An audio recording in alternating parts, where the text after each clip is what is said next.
Mamă, și-am simțit dreapta aia. Mi-aș dori să știe că eu am fost cel mai bun kickboxer român care a existat vreodată. Ce se întâmplă în ring, rămâne în ring. Dar nu luptăm la moarte, nu așa? Ar trebui să fie mai rău. Cred că asta a fost destinul meu, nu regret nimic. Întâlnirile cu Tyson Fury, am făcut sparring cu Derek și Sora. Evident, mi-a fost greu să nu dau cu piciorul.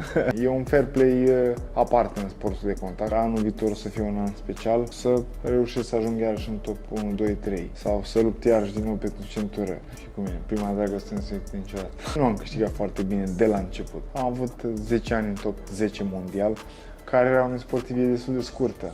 Mi se pare că plătesc foarte puțin. Mi-e rușine să zic și e greu să trăiești, nu știu, cu 5.000 de euro pe an. E foarte greu. Cea mai gravă accidentare mi s-a întâmplat în antrenament. Cine spune că nu are emoții are o problemă, sincer. Sportul nu este doar despre bătaie. Și dacă nu știi ce să faci cu banii, o să ai mari probleme.